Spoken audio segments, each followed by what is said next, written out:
welcome to Haunted Happenings with the Taunton Paranormal Group. I'm your host, Jake. And I'm Scott. It's been quite a while since we've actually been in the studio to do a show. Even with the cases we normally do, we've been away for a while. And that's probably because we initially planned on taking 6 months away from this to kind of recuperate and get our bearings. And in the meantime, Father Bailey ended up getting sick and had to have surgery and recover. And we had no choice but to put things on the back burner for a little while. And unfortunately, 6 months turned into close to about a year, I would say, almost right? a year. So tonight we're actually gonna look back over some of our more memorable cases of 2011, moments which include some clips. some of the video clips. Some video clips, some EVPs that we captured, among other things. Right, and I believe a handful of some of the interesting clips and cases were interviews that we had with some of the guests that were on the show. Some great EVPs that we were fortunate enough to capture with our recording equipment. I believe the segment itself is probably about 15 minutes long. Once we come back from the clips, Scott and I will talk about that a little bit and let you know what we've got coming up with the future of Haunted Happenings. If we could go to those clips now.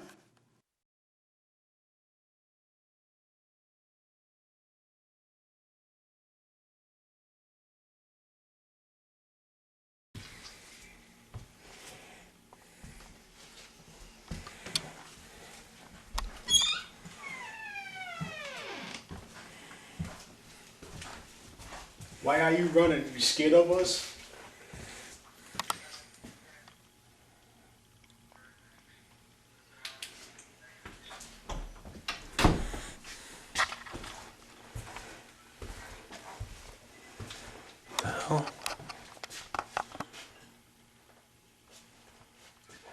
John, flash the light over there.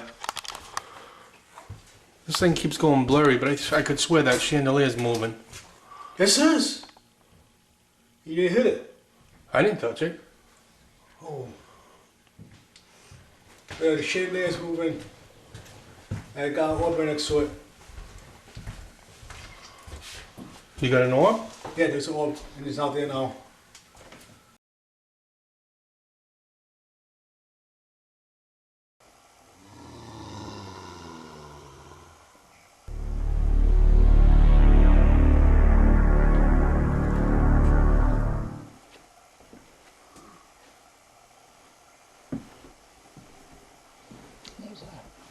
You hear that too? The little click. yeah.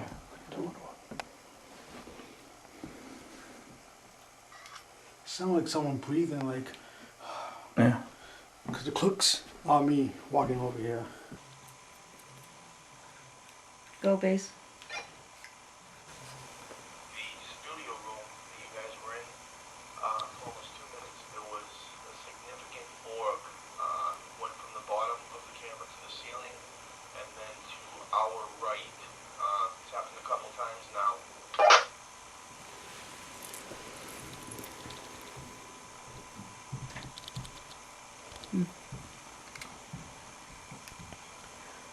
Yeah, we were there for 15 minutes.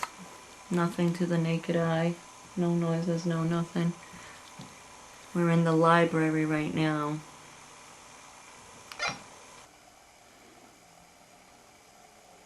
I feel a little tug in my shoulder.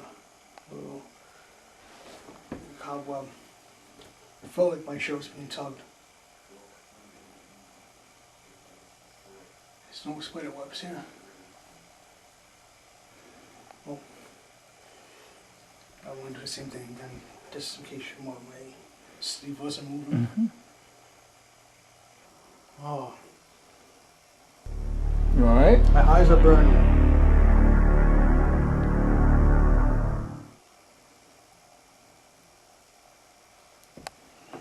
You wanna go downstairs? Oh, my eyes are burning.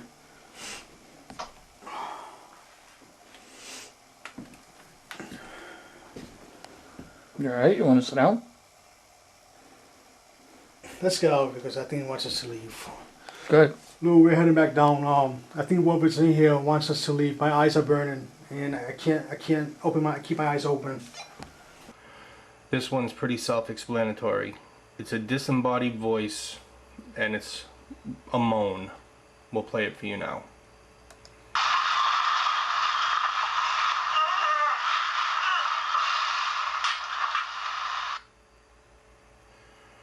This EVP, there was nobody in the room at the time. The recorder was left running, and this voice was captured. We'll play it once more.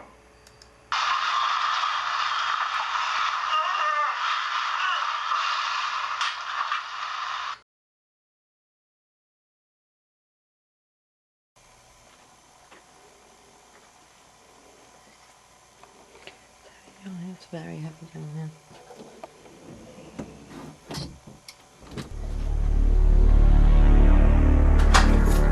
You alright?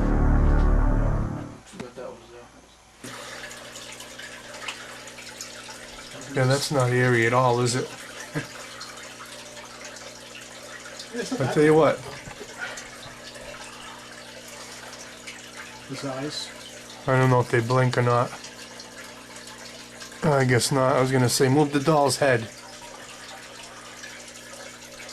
Can you do that? You have the power? Can you make the doll turn? Dog's walking.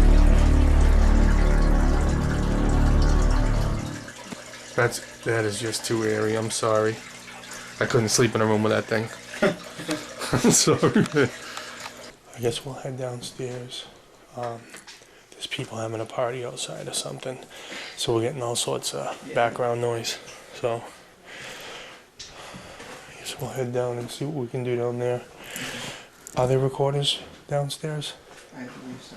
All This right. one looks like came up. Yeah. Okay. Yeah.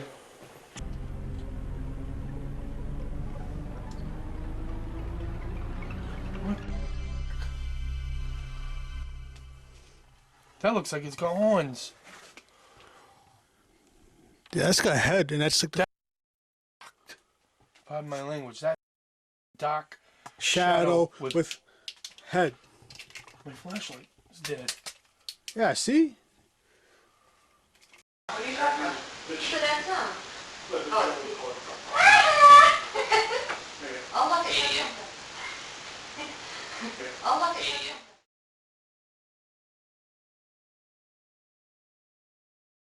Hello, welcome to Haunted Happenings with the Taunton Paranormal Group and the Paranormal Warriors of St. Michael. I'm your host, Jake, and I'd like to take a minute to say goodbye to our co-host, Lou. Due to personal reasons, Lou is no longer with Taunton Paranormal. Although we do have a new co-host to the show, and I'd like to welcome Scotty Rodriguez. Welcome, Scotty. Thank you, Rob. You're very welcome. The new co-host to Haunted Happenings. So it's a new date for us. We're moving forward in 2011 with a new co-host. So tonight we have a special guest. If you're familiar with the paranormal and watch any of the national shows, you'll be very familiar with our guest. I'd like to welcome Carl Johnson to the show. Welcome, Carl. Hello, nice to meet you, and welcome, Scotty. Thank you. I understand you're conducting the whole interview tonight, so we're ready for you, or at least some of it. Some. That'd be a good point to break you in. Just don't start laughing. If you feel the urge to laugh, suppress that. Don't start to laugh. Think of something unfunny. That's easy. So that'll make it worse. See? So as we have Carl on the show, can we get, for the viewers, a little bit of background on yourself that maybe drew you to the paranormal field? Well, I was born in Rhode Island, lived most of my life in the state of Rhode Island, and there was some paranormal activity going on in my parents' house while myself and my siblings were growing up. We didn't call it paranormal back then, we just said haunted. There's a ghost. Yeah, there were haunted happenings in that house out in Situate, Rhode Island.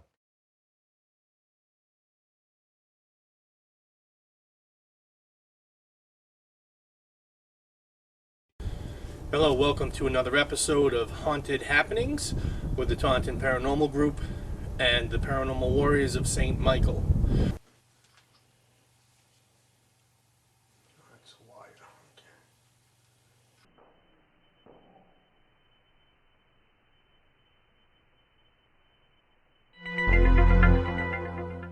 Now, is that like the green lights are showing up on camera.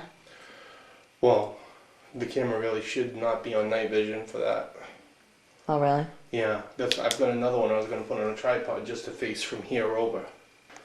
So the theory is if anything crosses the beams, it'll. Yeah. Yeah, It'll disrupt this the is how laser. this is how you'd see it. You'd see it. You'd see the whatever it was walk right across. Actually, I think you're right, Scotty. I think it's got to go up. Yeah, I think so. I think that's too low. This one's the chiz interior, I think. Ooh, chill spot right here. Yeah, see, the heater's on right now, so there's no reason for. I'm feeling it too. I'm gonna get goosebumps. Ooh. Yeah, I do look. Yeah. See, my hair's standing up. Oh, crap. Cold. That's what I'm saying. And you hear the heater is on, so there's no reason for it to be cold over here.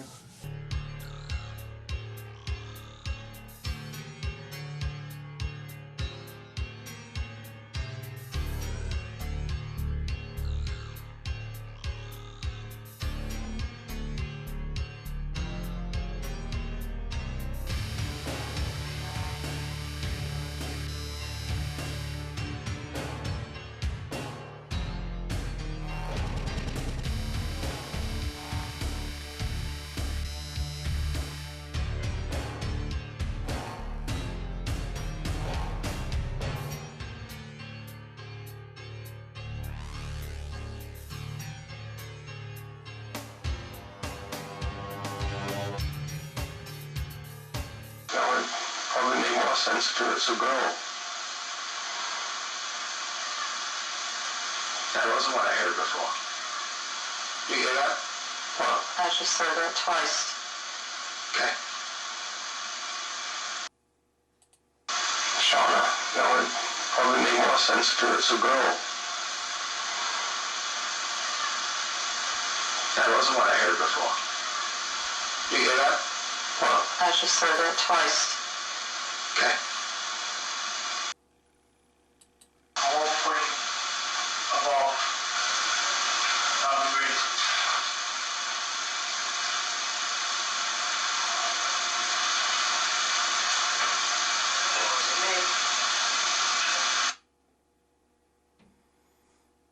I won't pray about reason.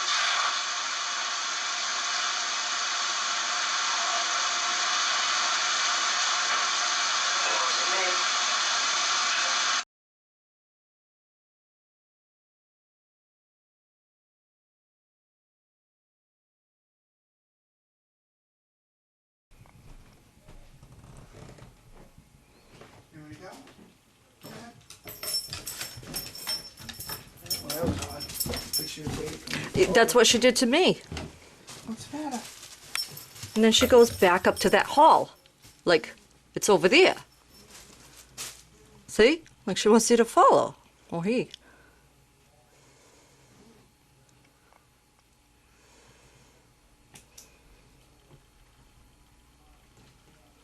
What's the matter, Boo Boo? Boo Boo, what's the matter? You want us to go upstairs? Where are we going? Go ahead. I'm following you. We didn't get any digitals. Looks like Kyle Johnson. Are you gonna do the bathroom?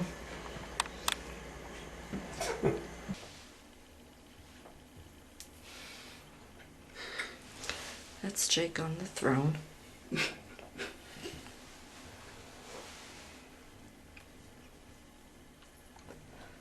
Mine, I'm in the shower.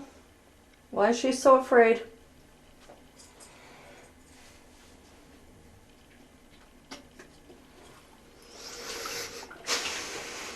You got the camera. Oh, it burns. What? It seriously burned. The holy water burn? Yeah. What the hell? Right here. How would holy water burn? I'm telling you. That's why I said it. I'm like, what the hell?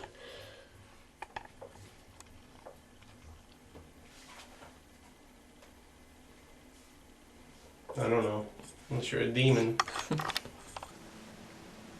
On this EVP, you're going to hear me say, I'm recording. And shortly after, we get a response from a female disembodied voice.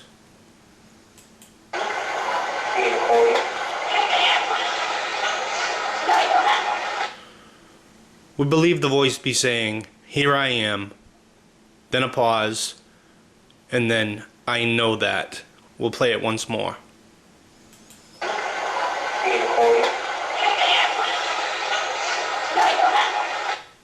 Said. Again, as I stated, this EVP was captured in the kitchen of the residence that we were investigating that night. You're going to hear our team member Terry speaking, and just following her statement, we caught this disembodied voice.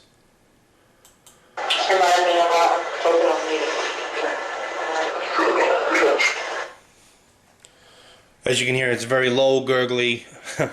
We believe it to be telling her to shut up with a derogatory comment following that statement. I'll play it again.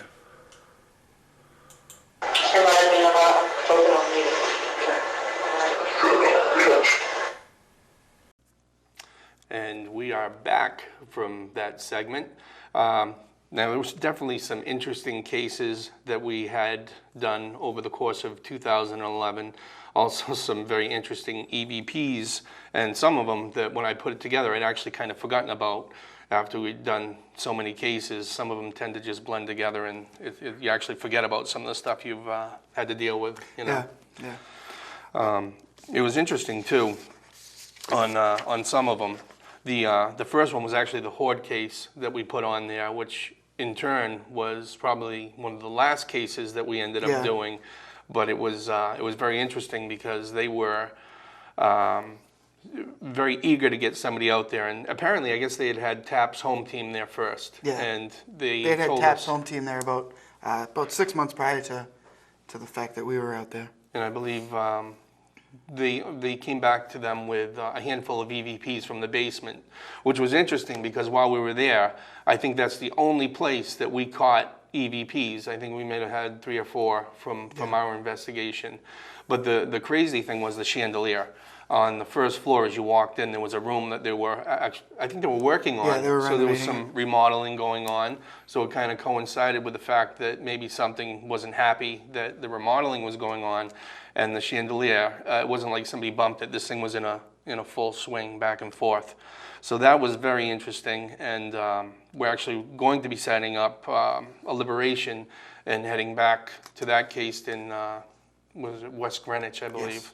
So we may have another show for you regarding that one. The second clip we had was from Harmony, Rhode Island. That was an interesting case as well. There was a lot of activity going on in that home. One of the first clips we showed was our team member John, who was in the master bedroom at the time, and there was a clear growl that actually came across the video footage, which doesn't happen all that often. Yeah. A lot of times we'll end up getting it on the digital recorders, but not so much on video. So it was interesting that we got that. The fact that his eyes started burning was another interesting thing. That was really weird because, you know, your eyes burning isn't usually something that Right. that happens to us, at least. I mean, it has happened to other groups, but Right. not. I would probably say that's probably one of the first times. Yeah. Eyes burning has been a symptom. You're right. I suppose you would say. And I wouldn't have thought it to be paranormal other than the fact that when it happened, a distinct odor of sulfur actually engulfed the room, and once we left, it dissipated completely. So they kind of coincided with one another. During some of this, we had Lou on bass at the time, and there were some orbs floating around on the DVR, and Terry and Michelle were in one room. They had just left the room that the orbs were going crazy on, so we made them aware of that to go back in there. Then we had the EVP. That, I think, was the master bedroom, too. Yes. And we got what sounded like a female entity in a moan or a cry of some sort. That was an interesting one. And this stuff is stuff that we don't hear normally while we're there. And to pick it up on a digital recorder and know that nobody was present at the time kind of validates, along with what the client had told us ahead of time. So there definitely was something there. And we did actually do a liberation in that home. And up to this point, we have not gotten any calls saying that anything is returned. So that's a plus, positive. The job was done correctly, and Yeah. you know, makes you feel good. The third clip was actually from Cranston, Rhode Island. We had heard a low growl. I don't know if it picked it up on the video that we had. I think it did. I think it did. But we did hear a low growl on our footage. Some orb activity on the DVR system. The horn head on the multi-spectrum. That I was think interesting. that was a crazy Right. thing. I know you had pointed it out almost immediately, because after we take a picture, we always tend to look. Right. And it was apparent right on the camera. It wasn't Yeah. even one of those you had to put on the laptop Well, to look at. what was really interesting about the multi-spectrum is that it works on IR light, so there's no flash. So in front of me, when I took the picture, there was nothing to cause that shadow. Yeah. It should have been complete darkness or just the light from the multi-spectrum itself. And to have this thing appear on the photo was kind of impressive, really. And we found that most of the stuff at that investigation happened in the basement, I think. Yeah. There was a first and second floor in a basement, and I'd say between the growl, the orbs, and that one picture, other than the hey you, that hey you might have come from the kitchen, if I remember right. Yes, it was in the kitchen. And we were able to determine that that was not any of our team that said that. It was actually a completely different voice, and it wasn't apparent to us while we were sitting there, but it was interesting. The fourth clip was actually when we had Carl Johnson on the show. Actually, today we're taping the show on January 6th, this show. We had actually taped that show January 11th of last year. So it's almost a year to the day that we had Carl Johnson on. Yeah, and we may have him on again soon. We're going to hopefully have him on again soon. And ironically enough, I had my first investigation was with Carl Johnson, and my first episode hosting the show was with Carl Johnson. So maybe there's a link there somewhere that I haven't figured out yet, or that he hasn't figured out yet. But Well, he was definitely a great guy to have on. It was very informative.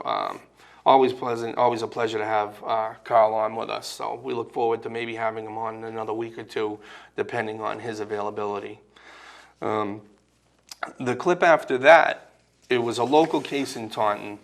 A lot of activity in that one. It was actually two families. It was a three-family apartment house.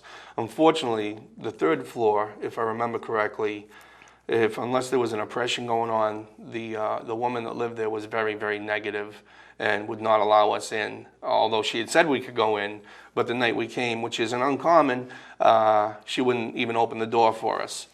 But some of the stuff that had happened, there was definitely orb activity in that home that we did capture on our DVR system and on our hand cameras.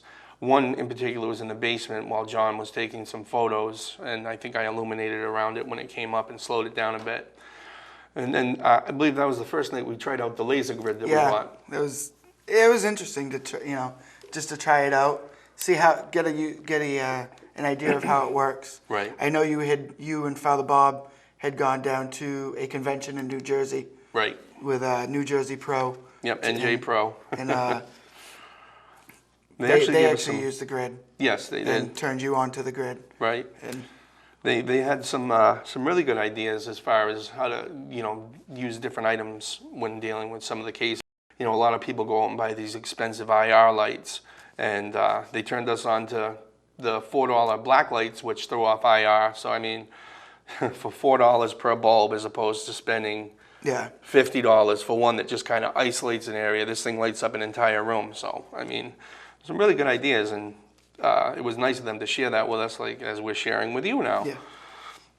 We also had the camera static. Yeah, that which, was weird. Which hadn't happened before and hasn't happened again. I don't It know was what to just say about it was that just one. really weird. Yeah, John, that was it was the second floor apartment, and as he was walking into the room, the camera went haywire, and we haven't seen that happen, like you were saying, before that and since on any investigation we've done. So it was pretty wild, and I know there was a heaviness that we had all felt within the whole place at that time.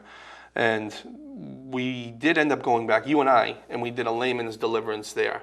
Layman's being there was not a priest involved. I am not a priest, nor is Scotty, although we do have a strong faith in God, and we were given the okay by Father Bailey to go in and perform spiritual liberation over the people and the home.